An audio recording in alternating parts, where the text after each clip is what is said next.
ശങ്കുവിന് അമ്മ മാത്രമേയുള്ളൂ നാട്ടിൽ. പിന്നെ പറയാൻ മാത്രം ബന്ധങ്ങളില്ല. അമ്മയുടെ അനിയത്തിയും കുടുംബവും മാത്രമാണുള്ളത്. ഇടയ്ക്കവൻ അങ്ങോട്ട് പോകാറുണ്ട്. ഞാൻ ഒരിക്കൽ പോയി സംസാരിച്ചതാണ്. അവർക്ക് എതിരഭിപ്രായം ഒന്നും തന്നെയില്ല. മാധവൻ വിശദീകരിച്ചു. എന്നാ പിന്നെ ഇനി എന്തു നോക്കാനാണ്? ശങ്കുവിന്റെ അമ്മയോട് പറഞ്ഞ് നല്ലൊരു തീയതി നോക്കു മാധവ. ദേ, ഇരു കരക്കാർക്കും അറിയാം അവരുടെ സ്നേഹം. ജാതിയും മതവും ഒന്നുമല്ലടോ, ആ മനസ്സുകളുടെ സ്നേഹവും അവളോട് അവനുള്ള ഇഷ്ടവും ശ്രദ്ധയുമുണ്ടല്ലോ, അതുതന്നെയാണ് വലുത്. പിന്നെ എന്ത് സഹായത്തിനും ഈ കരക്കാരില്ലേ?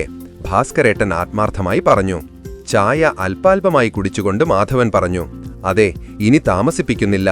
ഇപ്പോൾ നിശ്ചയം നടത്താം. അവൻ നല്ലൊരു ജോലി നോക്കുന്നുണ്ടെന്ന് പറഞ്ഞു. കല്യാണം എപ്പോഴായാലും നടത്താമല്ലോ.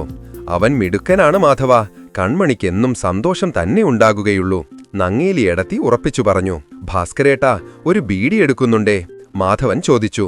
ഇതാ 2 ചായയുടെയും ഒരു ബീഡിയുടെയും പൈസ. കൺമണിയോട് യാത്ര പറഞ്ഞ് ശങ്കു ഒരുങ്ങാൻ തുടങ്ങി.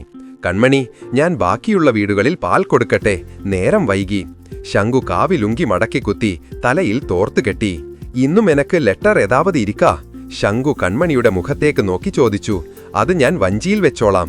കൺമണി ചിരിച്ചു.